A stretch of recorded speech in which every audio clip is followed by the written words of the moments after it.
10 essential Robert Redford movies ranked.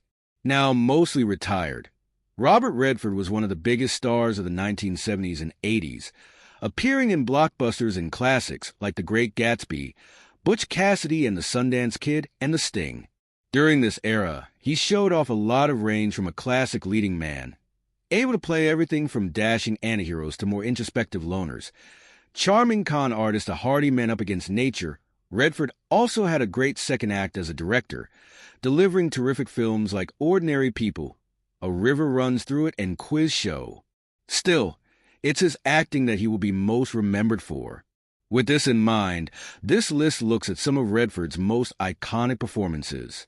They run the gamut from comedy and crime capers to intense, gritty drama, containing something for everyone. They're a rotten crowd. You're worth the whole damn bunch put together. While flawed, Jack Clayton's adaptation of F. Scott Fitzgerald's classic deserves a mention as one of Redford's most iconic movies. He plays the famous but enigmatic Gatsby, a millionaire whose life is defined by his unrelenting pursuit of the American dream and his obsession with Daisy Buchanan, Mia Farrow. His story is one of excess and tragedy, set against the backdrop of the Roaring Twenties. The movie divided viewers on release. Farrow's performance, in particular, received a lot of criticism, but it has a lot of strengths, like the sumptuous costumes and production design and stellar cinematography. It also strives to be mostly faithful to the novel, capturing much of the book's opulence and melancholy spirit. The script was penned by Francis Ford Coppola, after all. The supporting cast is solid too, particularly Bruce Dern and Karen Black, and Redford is perfectly cast in his part. I fought until the end. I'm not sure what that is.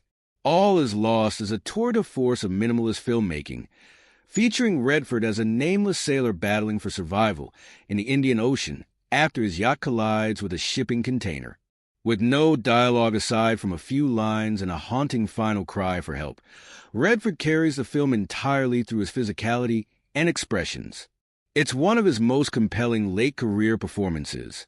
The star's quiet, composed intensity is spellbinding here.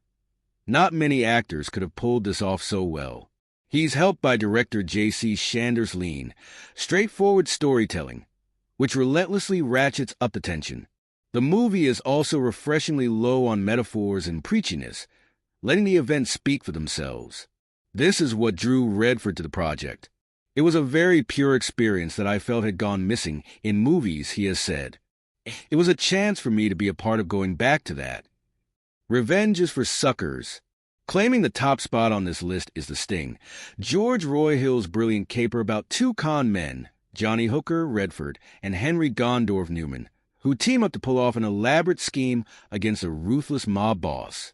Set in 1930 Chicago, the film is filled with twists, turns, and clever sleight of hand that keep the audience guessing until the very end. This is cinematic misdirection at its very best. The dynamic between the leads is just as compelling as it was in Butch and Sundance, and David S. Ward's screenplay, often ranked among the best of that decade, gives them plenty of great material to work with.